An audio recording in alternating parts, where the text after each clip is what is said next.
Did you hear? Did you hear what happened? You may have heard that the US is doing aid drops in Gaza right now instead of just telling Israel to let, or instead of just making Israel let their aid trucks go through. And so I was like, this doesn't, we talked about it a little bit, but it didn't seem like a great idea to begin with. And it seems like it's true that it's not a great idea for like a multitude of reasons, like efficacy. There are claims that some of the food was expired as well. Cost to like the cost ratio, this costs way more than just taking a truck in, not doing diplomacy with Israel to get them to get our food through the door and into the strip, into Gaza, not having them commit crimes near the aid drops that we've been near the aid packages that have been able to get through, like the flower, people call it the flower massacre that happened, where people are saying Israel baited Gazans to come towards a food truck and then shot them down after they came there. I don't know if I have proof that they specifically baited them to kill them there, but I will say that they like stalked an aid truck, and when people were trying to get the aid and food off of the truck, they started shooting people, right? And so with that being said, getting aid into Gaza has been incredibly difficult, mainly due to Israel. But these drops are not good either, because just recently 5 people were killed in an aid drop. 5 people were killed in an aid drop, man. Here's how the parachute didn't open. So you may have, I gotta relook at this article to make sure that, okay, it's good. You may have seen this. What happens is that a plane opens its compartment and then drops packages, and the packages are like multiple thousand, like can be like 1,000 pounds or more. And a parachute is supposed to open, and they're supposed to, float down to the surface, right? But what happens is that sometimes they don't open. And so instead of dropping aid packages, they're just dropping 1,000-pound weights on people's heads.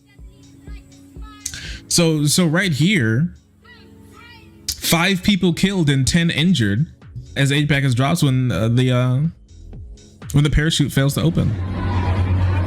I'll take a look at this real quick. I need to relook at this one again, make sure there's no dead bodies. Yeah, look.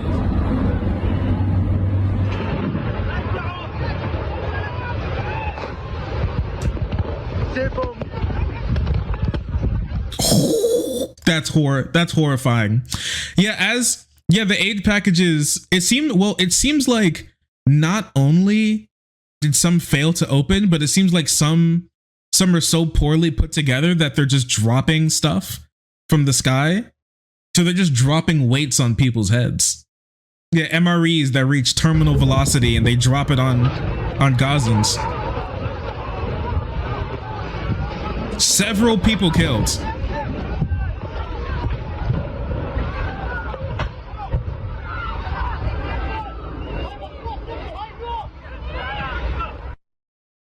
Wow. That's terrifying. Yeah, so I guess if you want to get aid in Gaza, you either have to worry about getting shot up by the IDF or having like a watermelon package dropped on your skull from like 2,000 feet in the air. Whose aid drops for this one, since it's not just the US doing it? Yeah, France is doing it too. I think the UK is doing it. I know France is doing it, and France put little French flags on it. I think the US and Jordan, we have a joint venture when it comes to dropping aid in Gaza. And let me see. 5 people have been killed and 10 injured in Gaza when they were hit by a pallet of aid parachuted into the territory as part of a humanitarian airdrop. Witnesses in the accident happened on Friday near the coastal refugee camp of Al-Shati, one of the most devastated parts of Gaza. After a parachute that attached to a pallet failed to deploy properly, and the parcel fell on a group of men, teenagers, and young children hoping to attain food and supplies. Several 100,000 people facing famine in northern Gaza, where they live among the ruins of their homes without sewage, electricity, or any basic services. The thing is, a lot of people said that Israel could take care of this. Northern Gaza is almost completely under Israeli occupation right now. And guess what place starvation is the worst in Gaza? Up, you're right. The north. So the place where Israel has the biggest foothold in is the place where people are more likely to be starving. They're not taking care of these people. They're living in hell on earth. Yeah. Can you even imagine? A U.S. defense official told AFP that the U.S. did not cause the fatalities during the airdrop in Gaza, while a Jordanian military source says none of the kingdom's 4 aircraft that took part in the operation were involved in the fatalities. We're aware of the reports of civilians killed as a result of humanitarian aid drops. We express sympathies for the family, blah, blah, blah. Contrary to some reports, these were not a result of U.S. aid drops. U.S. Central Command said on a post on Twitter Friday. Referring to 5 people who were killed, the government media office of Gaza said airdrops were futile and were not the best way for aid to enter. That part is true, actually. Wait, so everybody says it wasn't them? Okay, so who was it then? Who was it? Jordan said, guys, it wasn't me, I promise. The U.S. says, God, listen, we have nothing to do with this. Who was it? Who was it? And isn't this whole aid package dropping endeavor mostly a U.S.-led operation? Isn't it our operation? Like Biden's the one who mostly runs this, right? Last week, more than 100 people died when Israeli forces opened fire near an aid convoy in Gaza. Israeli military said most died in a stampede. Palestinian officials and witnesses deny this. Yeah, it was just not true. It's just not true. They say most people die. They want to wipe their hands clean of stalking an aid truck and gunning down people who are trying to get food.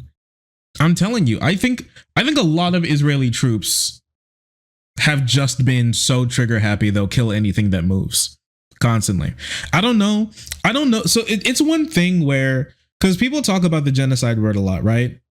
And I think like whether or not Israel is actually committing a genocide in Gaza is something that's up for debate when it comes to specifically the mental state of people who actually control what's on the ground compared to the policy positions that are there. Like there's a lot of nuance in that specific argument of whether or not are specifically like, we want to kill as many civilians as possible for the explicit goal of the destruction of Palestinians in whole or in part. That's harder to 100% prove, especially in court.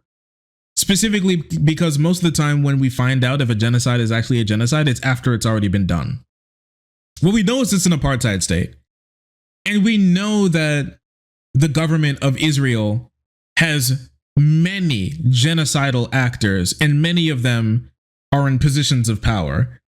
And there are far too many civilian deaths. That's what we know. So it's pointing towards the possibility of genocide. But with this being said, one thing that I feel like isn't as contentious is whether or not the individual Israeli military officers and the people on the ground, the foot soldiers, whether they have genocidal intent. And I would think that it's pretty easy to prove that a lot of them absolutely do.